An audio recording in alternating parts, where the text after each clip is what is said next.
Bueno, los componentes adicionales del modelado que fueron propuestos posterior a lo que definió Chen y que dotan al modelo de mayor expresividad, ¿sí?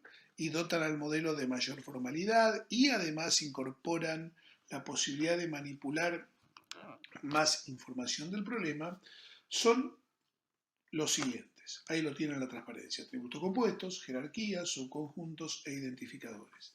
Lo que vamos a hacer en la clase de hoy, en el conjunto de transparencias de hoy, que va a ser mucho más chico, el cual también va a tener videitos MP4 para que vayan viendo, es mostrar cómo se comportan estos elementos. Un atributo compuesto representa un atributo generado a partir de una combinación de atributos simples. Eso dice la transparencia. Puede ser polivalente o puede ser no obligatorio, o sea que un atributo compuesto también tiene cardinalidad. Podemos decir que generalmente los atributos compuestos tienen cardinalidad mínima y máxima 1, pero no tienen por qué obligatoriamente ser así. Y los atributos simples que componen al atributo compuesto, que conforman el atributo compuesto, también pueden ser polivalentes y no obligatorios. Y ahí está incrustado en la transparencia un ejemplo. Un ejemplo de un atributo compuesto es el atributo dirección, el atributo compuesto dirección. ¿Por qué? Porque la dirección de una persona está compuesta por calle, número, piso y departamento, por esos cuatro componentes, podríamos decir. Entonces, yo puedo juntar esos cuatro componentes, calle, número, piso y departamento, en un solo atributo que lo llamo dirección, atributo compuesto. Fíjense la notación que tiene una notación de elipse. Y dentro de ese atributo compuesto, yo defino los atributos simples. En este caso, el atributo dirección y el atributo simple calle, simple número, simple piso y simple departamento, esos cuatro atributos simples, son todos monovalentes obligatorios. Esta es la forma, este es el formato que tiene un atributo compuesto. En un problema, un atributo compuesto no tiene una forma de definirse especial, pero el ejemplo clásico puede ser dirección. Pensar en dirección como un atributo que conglomera otro conjunto de atributos. Un atributo compuesto es una posibilidad más de modelado. ¿Sí?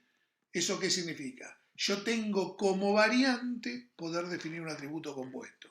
¿Es obligatorio que cada problema tenga un atributo compuesto? No. ¿Es obligatorio que algo se solucione con un atributo compuesto? Si yo lo soluciono con uno simple o con varios simples, ¿es lo mismo? En general la respuesta es sí. Esto lo van a ir viendo a medida que vayamos viendo ejemplos.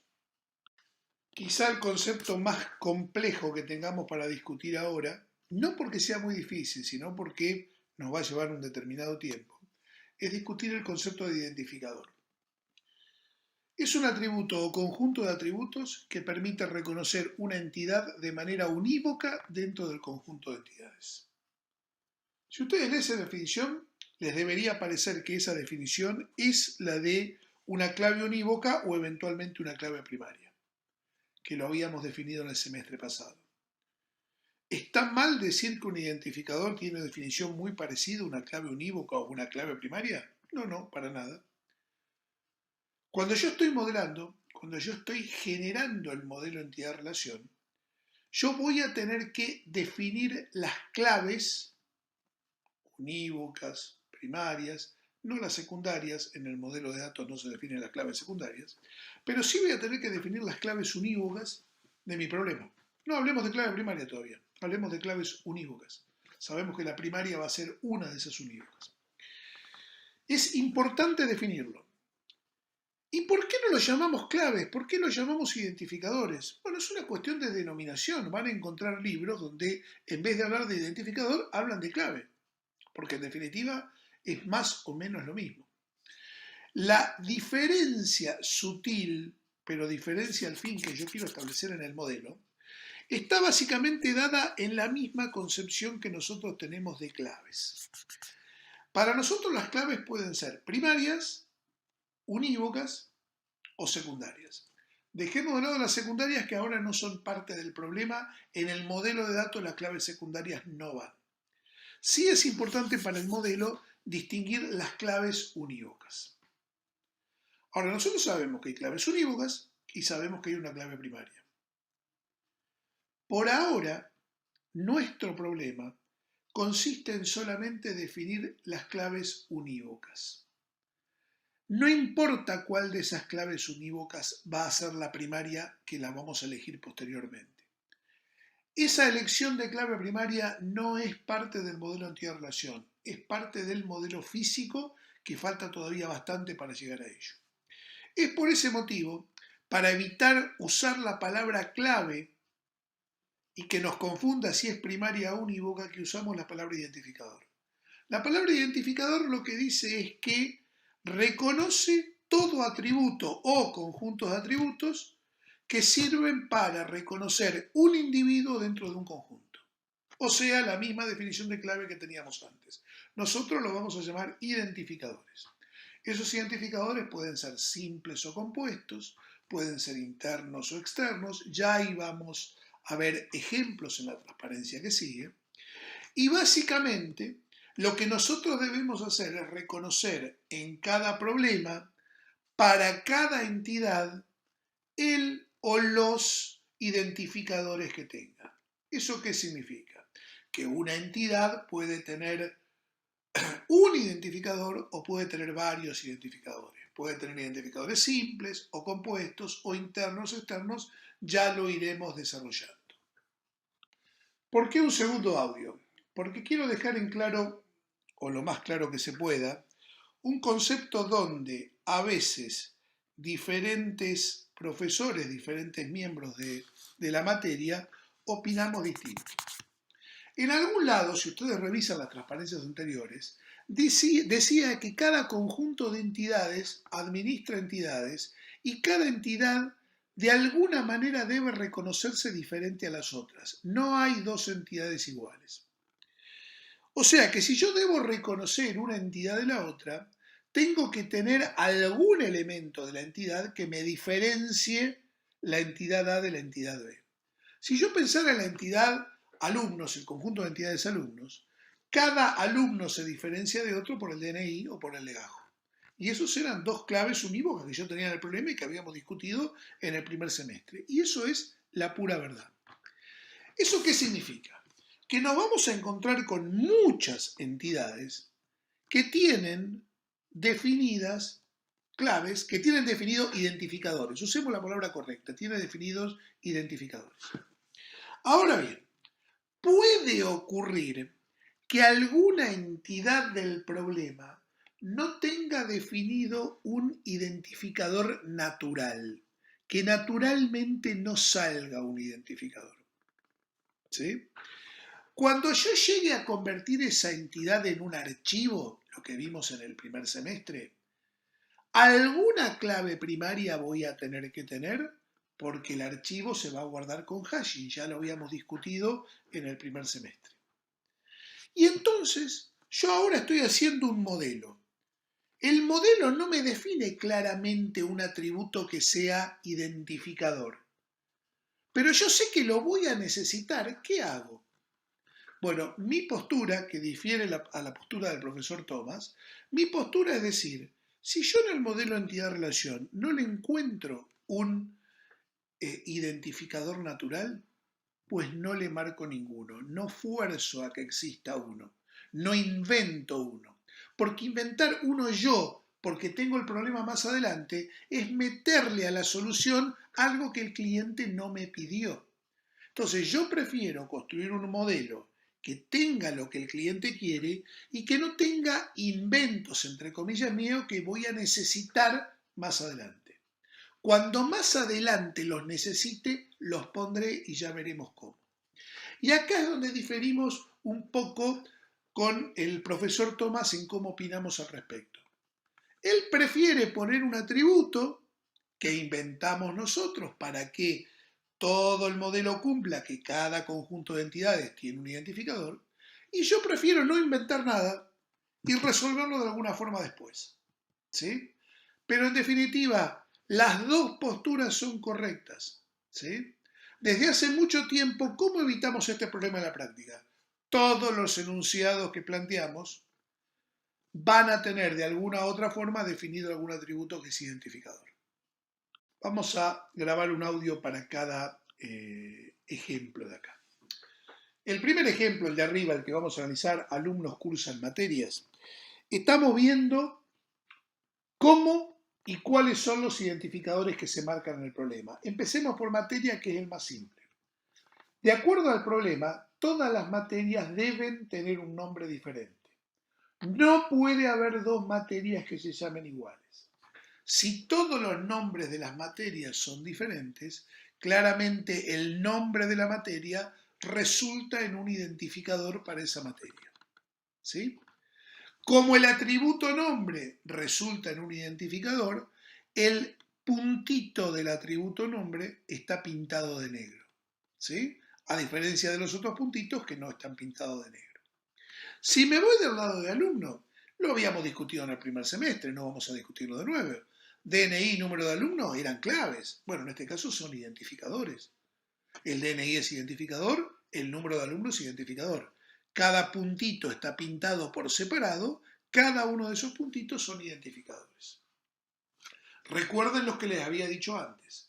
Si un problema para un conjunto de entidades define 10 identificadores, hay que marcarlos los 10. ¿Sí? No lo dije en el audio anterior, pero lo digo al principio de esto. En este caso, del primer ejemplo que acabamos de ver, los identificadores marcados son identificadores simples, porque son simples, porque están conformados por un solo atributo, y son internos, o sea, son identificadores que están metidos dentro de la entidad. Este audio lo voy a ligar al segundo ejemplo, al de pedidos. ¿Qué cosa es pedidos? Pedidos es una entidad que está definida donde adentro yo voy guardando cada pedido que se me va haciendo. Viene un pedido, yo digo, este es un pedido, el pedido 4, se pide la pieza tuerca y se piden 4 tuercas. Eso es lo que yo guardo, el número del pedido, el número o el nombre de la pieza, yo dije tuerca ahí para que se entienda, pero es el número de la pieza, y la cantidad pedida. Esos son los 3 atributos. Ahora bien, para el problema, un pedido, yo hago el pedido 3 y en el pedido 3 puedo pedir muchas piezas. Entonces el número de pedido 3 se puede repetir para todas las piezas de ese pedido 3. El número de pedido no es identificador. La pieza, la misma pieza la pueden pedir 50 pedidos diferentes. ¿Eso qué significa? Que el número de piezas se puede repetir en distintos pedidos. Tampoco es identificador. La cantidad pedida, y yo pido 3 piezas, 3 tuercas, 3 tornillos y 3 arandelas. El número 3 se puede repetir, obviamente. Entonces, ninguno de esos atributos puede ser identificador en mi problema. Ahora, lo que yo sé es que si en un pedido pido una pieza, si en el pedido 1 pido tuerca, pido 20 tuercas y ya está. Para ese pedido todas las tuercas ya fueron pedidas. Entonces, para un pedido y una pieza no puede haber repeticiones. Yo no puedo estar diciendo para el pedido 1 tuerca y para el pedido 1 tuerca. Las tuercas se piden una sola vez. Entonces, en conjunto, los dos atributos, el número de pieza y el número de pedido, los dos juntos, forman un identificador. Lo que es importante es que vean cómo se nota esto. Si yo pintara número de pieza y pintara número de pedido, estoy diciendo que esos dos atributos son identificadores simples. Y eso es mentira. El número de pedido solo no es identificador, el número de pedido pieza solo no es identificador.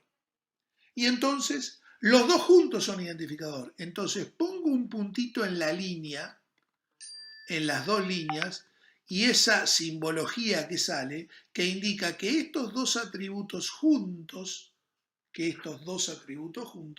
conformen al identificador. ¿Sí? Y esa es la forma de notación. En este caso el identificador es compuesto interno. El último ejemplo intenta mostrar lo que sería un identificador, lo que es un identificador externo.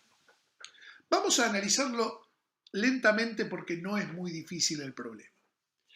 ¿Qué es lo que está planteando el ejercicio? Dice, los alumnos cursan en una unidad académica. Es un ejemplo que podría significar la Universidad de La Plata si tuviera una sola base de datos de guaraní. La Universidad de La Plata tiene una base de guaraní por facultad, con lo cual este problema no se les presenta así. Pero si yo tuviera una sola base de datos de guaraní para todas las facultades, tuviera todo englobado en una única base de datos, lo que me pasaría es que yo me encontraría con esto. Los alumnos cursan en una unidad académica, en una unidad académica pueden cursar muchos alumnos. ¿Sí? Supongamos que ese es el modelo que nosotros tenemos ahí. Cada unidad académica tiene un nombre y un código. La unidad académica nuestra se llama Facultad de Informática, el nombre no se puede repetir, va a haber una sola Facultad de Informática en la UNLP, y el código que tiene la UNLP es el 3300, que también es único.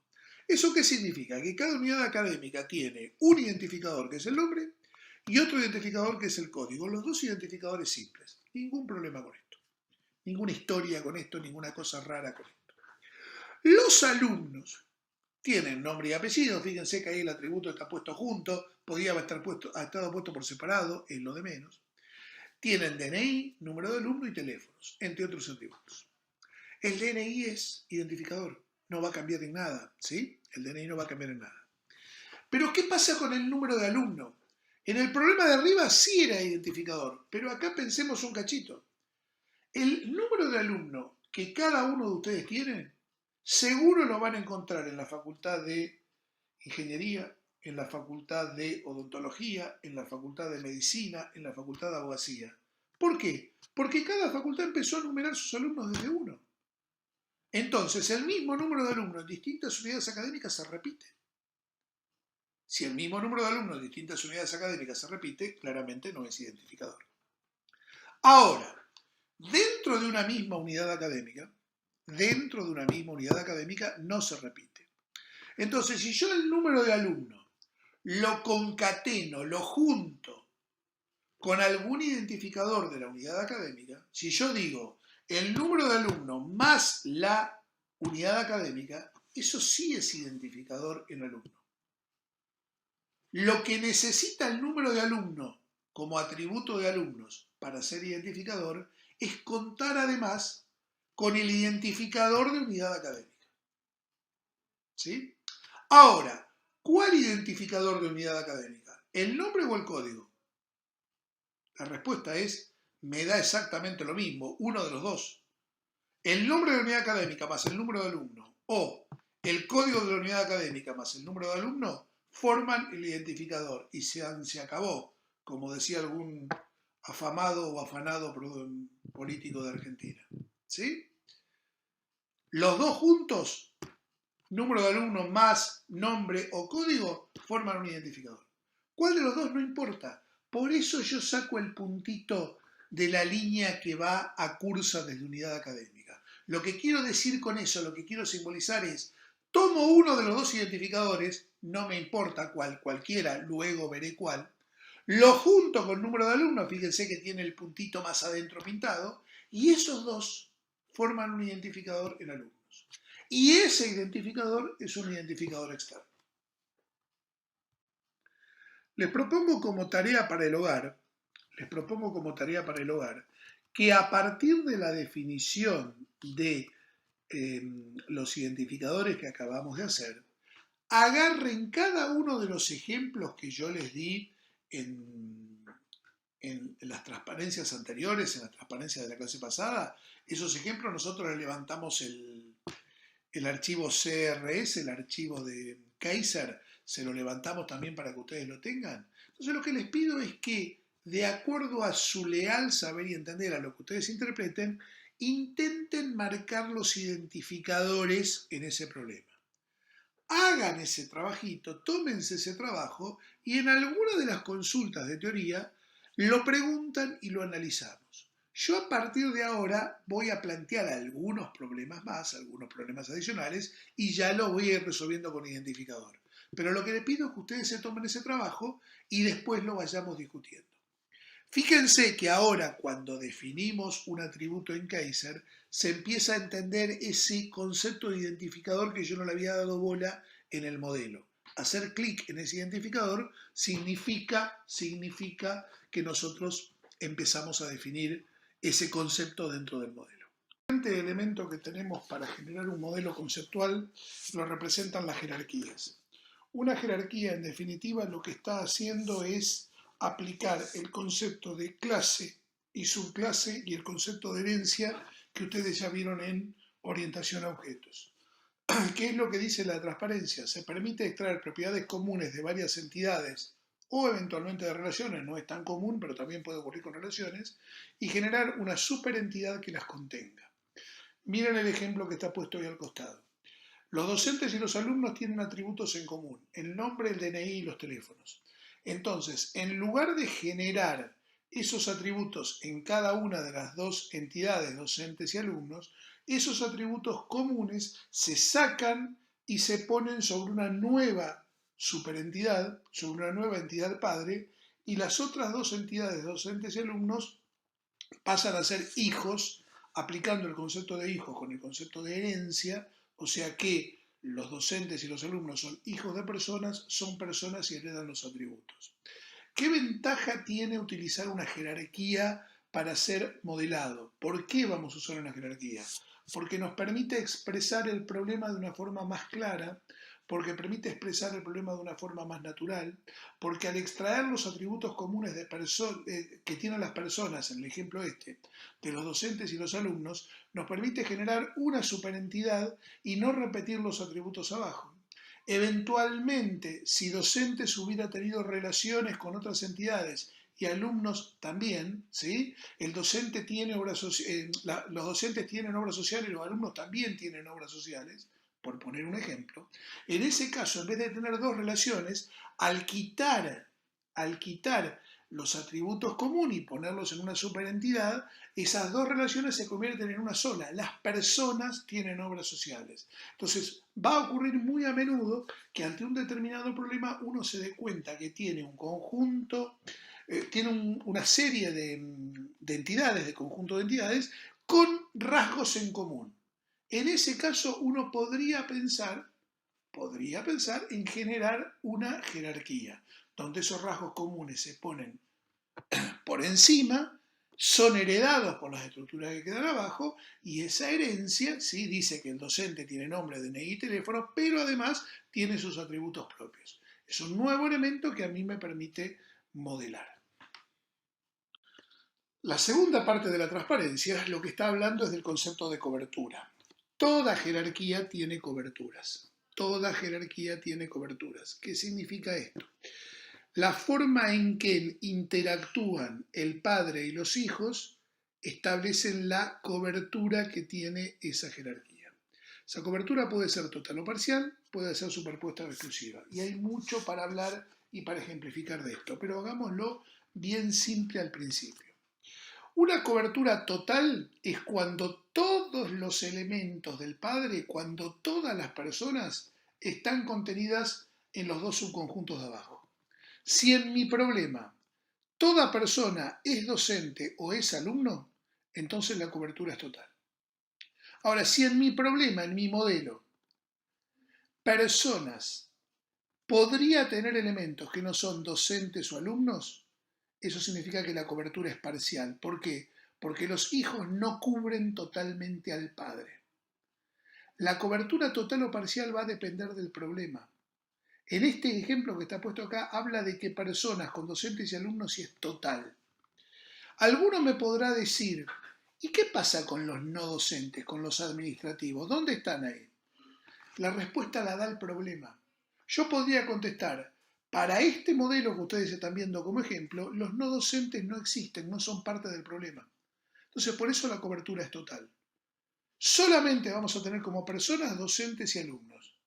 Y ustedes van a volver a decir, ¿y qué pasa con los no docentes? No son parte de mi problema. En mi modelo los no docentes no existen. Alguno va a poder decir ahora, ¿y si existieran? Bueno, si existieran podrían ocurrir dos cosas. Una cosa es que la cobertura fuera parcial, porque hay personas que son docentes, hay personas que son alumnos y hay personas que no son ninguno de esos dos y no queda claro qué son. ¿Por qué? Porque el problema las define como persona, pero no las especifica o no las hace más específicas diciendo de qué subconjuntos son. Eso podría ocurrir y en ese caso la cobertura sería parcial. ¿Es el mismo problema que está planteado en este dibujo de acá? No, es otro problema. Y alguien me podría decir, ¿y qué pasa si yo quiero que los no docentes también sean hijos de persona? Perfecto, habrá una entidad hija que se llame no docentes que dependa de personas, pero eso depende del problema. Mi problema puede decir, no importan los no docentes, sí importa pero no especifican, sí importa o especifican. Son tres problemas diferentes. Si no importan, lo que está en el dibujo está bien. Si importan y no especifican, la cobertura en vez de total sería parcial. Y si sí importa y sí especifican, la cobertura sería total, pero habría un subconjunto que serían los no docentes. Ahora, en esos tres casos que estoy contándole, ¿es el mismo problema? Para nada. Son tres problemas distintos, con tres requerimientos distintos, con tres necesidades de usuarios diferentes. Bien, punto y aparte con esto. Además de ser total o parcial, la cobertura puede ser superpuesta o exclusiva. Cuando una persona puede ser a su vez docente y alumno, en ese caso la cobertura es superpuesta. Toma un elemento del padre y cabe en cualquiera de los dos hijos, puede ir a cualquiera de los dos hijos. ¿Sí? Entonces es superpuesta. Si yo digo que una persona, si es docente no es alumno, si es alumno no es docente, ahí la cobertura es exclusiva. Nuevamente, el caso va a depender del modelo que estemos haciendo. En este ejemplo, insisto, la cobertura se plantea como total exclusiva. Todas las personas son docentes o alumnos, y si es docente no es alumno, si es alumno no es docente. Y alguno me va a decir, bueno, pero puede ser que el docente también sea alumno. Si ese fuera el caso, en vez de haber una E, de tener una E en ese lugar, en donde se especifica la cobertura, lo que se podría sería una S. La T indica total, la P indicaría parcial, la S indicaría superpuesta, la E indicaría exclusiva. Entonces, cada problema debe poner la cobertura de acuerdo a qué, a las especificaciones de requerimiento. Si no sabemos qué cobertura va, no suponemos nada. Hablamos con el cliente, hablamos con el usuario y definimos lo que va. Obviamente, a partir de ahora yo les voy a ir enganchando ejemplos, todavía no los he referenciado con ningún ejemplo, primero van a tener todos todos los conceptos que estamos definiendo, y allá por la transparencia 9 los voy a mandar a que vean audios y vean videos con ejemplos donde sigamos haciendo cosas que empiezan a utilizar estos conceptos que vimos hasta ahora. Hacer atributos compuestos, identificadores y jerarquías. La transparencia 7 plantea un nuevo elemento que lo denomina subconjunto. El subconjunto no es nada especial, ni nada diferente, ni nada difícil o que nos presente un cambio respecto de lo que venimos haciendo. A ver, ¿qué cosa es un subconjunto? Existen ejemplos, también voy a poner algún ejemplo con algún audio a partir de la transparencia 9. Existen ejemplos donde yo tengo un padre y de ese padre se desprende un único hijo. O sea, hay rasgos comunes para un conjunto de elementos y un subconjunto de ese conjunto de elementos tiene características comunes. Ahora, ¿cuántos hijos hay con características especiales? Solo un grupo de hijos. ¿Sí? No existe otro grupo de hijos. En el ejemplo de la transparencia 6 había dos grupos de hijos, los alumnos y los docentes. Podría haber un problema donde el grupo de hijos sea único. ¿Eso qué significa? Que algunos elementos del padre tienen características especiales. Entonces, como está puesto ahí en la transparencia, cuando una jerarquía presenta un solo conjunto de entidades como hijo, entonces se habla de subconjunto, no se habla de jerarquía. Así lo van a encontrar en la bibliografía. No hay mucha más diferencia, mucha más dificultad que esa. La cobertura de un subconjunto siempre va a ser parcial exclusiva. ¿Y eso por qué? Pensemos un segundo. Si la cobertura del subconjunto fuera total, todos los elementos del padre están contenidos en el hijo. Si todos los elementos del padre están contenidos en el único hijo, padre e hijo son la misma cosa. No tiene sentido que haya dos. Solamente puede ocurrir que algunos elementos del padre caben en el hijo. Entonces la cobertura es evidentemente parcial. ¿Y por qué es exclusiva? ¿Con quién se puede superponer? Tengo un hijo que deriva del padre. Ese hijo, si no cae en ese subconjunto, ¿en qué otro subconjunto puede caer si hay un solo subconjunto hijo? Entonces, necesariamente la cobertura es exclusiva. Insisto tal hartazgo con esto, a partir de la transparencia 9 pongo ejemplos, definimos ejemplos de esto. Lo primero que le voy a pedir con esta transparencia, y acá está el último concepto que vamos a definir, este concepto no tiene una notación especial, los atributos derivados no tienen una notación especial, pero sí es un concepto que quiero que lo empiecen a entender porque va a tener mucha importancia a partir de la clase que viene. Lo primero que le voy a pedir es que lean lo que dice la transparencia. Yo armé esta transparencia bastante relatada para tratar de explicar el concepto. Lo que voy a hacer en las transparencias subsiguientes es modelar, resolver este modelo usando case y grabando un audio para terminar de explicarlo. Ahora, si ustedes leen todo lo que está escrito acá, lo que tienen que imaginar es que tienen un rectángulo, vamos a decirlo así para que se entienda fácilmente, un rectángulo personal, un rectángulo departamento. El rectángulo personal tiene nombre, apellido, dirección y teléfono. El rectángulo departamento tiene nombre de departamento, no sé, dirección del departamento, lo que fuere. Y hay una relación donde cada miembro del personal pertenece a un y solo un departamento. Cada departamento puede tener como mínimo uno y puede tener muchos empleados. Ahora, ¿qué es lo que se representa la relación? El conjunto de relaciones pertenece, ¿sí? O trabaja. Lo que estoy diciendo ahí es, cada empleado a qué departamento está o en qué departamento está trabajando, a qué departamento está ligado. ¿Sí? Entonces, si yo tengo un montón de personal y tengo una serie de departamentos, yo voy ligando qué personal está en cada departamento y esa información la guardo en la relación. Y cuando yo tengo la información cargada, cuando el problema ya tiene la información cargada, si yo voy a la relación y me fijo cuántas veces aparece el departamento compras, y me fijo y el departamento compras aparece 30 veces, ¿por qué aparece 30 veces el departamento compras? ¿Por qué? Porque hay 30 empleados trabajando en compras. Entonces, esa es la información que está en la relación. Yo puedo ir a la relación, contar cuántas veces aparece compras, me responde un número y ese es el número de empleados que tiene el departamento.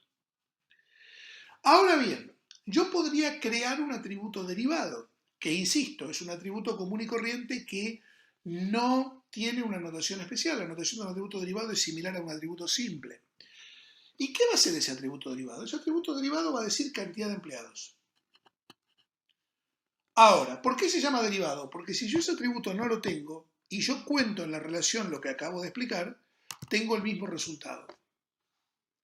Y entonces, ¿por qué está repetida la información? ¿No era que cuando modelábamos teníamos que tratar de repetir información? La respuesta es sí a esa pregunta, pero la respuesta con un atributo derivado es un poquitito especial. Y la vamos a definir algo ahora y la vamos a continuar desglosando la clase que viene. Un atributo derivado se pone porque si yo quiero cuántos empleados tiene un departamento, voy a ese atributo y me dice 20. Entonces tiene 20 empleados. Y si no lo tuviera, ¿cómo tendría que hacer? Tendría que ir a fijarme en la relación cuántas veces aparece el departamento, contar cuántas veces hay, y con eso tendría el mismo resultado. Ahora, no es lo mismo fijarme una variable que tenga el valor 10 que fijarme sobre una estructura, contar todos los que hay y determinar el mismo valor. ¿Cuál de las dos soluciones es más rápida? Obviamente es mucho más rápido fijarme el valor que calcularlo. O sea que si un atributo derivado está puesto en una entidad, es mucho más fácil saber y más rápido saber qué valor tiene que andar calculándolo. Entonces, la ventaja que tiene un atributo derivado es que es mucho más fácil mostrar el resultado, más fácil me refiero más rápido mostrar el resultado, que si tuviera que ir a calcularlo. Esa es una ventaja. Ahora, ahí habla de ventajas y desventajas además. ¿Cuál es la desventaja de un atributo derivado? Que repite información. Sin duda la información está repetida. Si yo no la tengo, igual la puedo calcular. Eso es una desventaja. Y hay otra desventaja. Hay otra desventaja que luego también la podemos analizar más en detalle. Esa otra desventaja dice, si vos el atributo derivado no lo tenés, ¿Y por qué no lo tenés? Porque no requerés repetir información. Perfecto. Cada vez que vos necesites ese valor tenés que calcularlo. No es lo mismo tener guardado el resultado de un cálculo que tener que hacer el cálculo. Hacer el cálculo tarda más. Tener guardado el resultado tarda menos.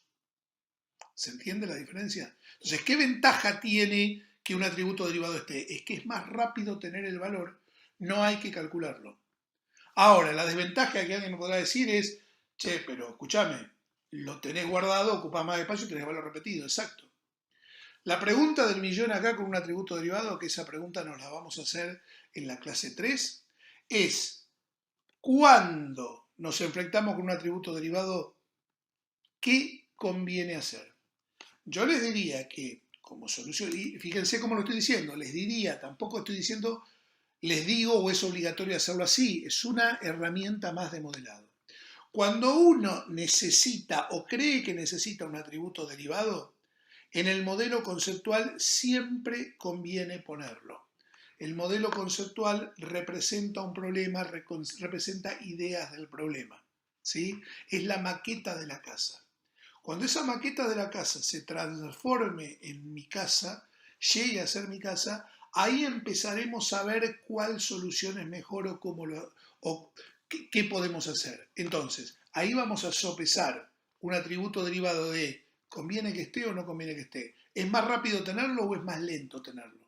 ¿Es más eficiente tenerlo o es más eficiente no tenerlo? ¿Por qué? Porque vimos ventajas y vimos desventajas. ¿Qué voy a priorizar, las ventajas o las desventajas? Bueno, eso es un concepto que vamos a tener que revisar y analizar bien, pero eso queda para la clase 3. Por ahora los atributos derivados son parte del modelo conceptual y los podemos usar libremente.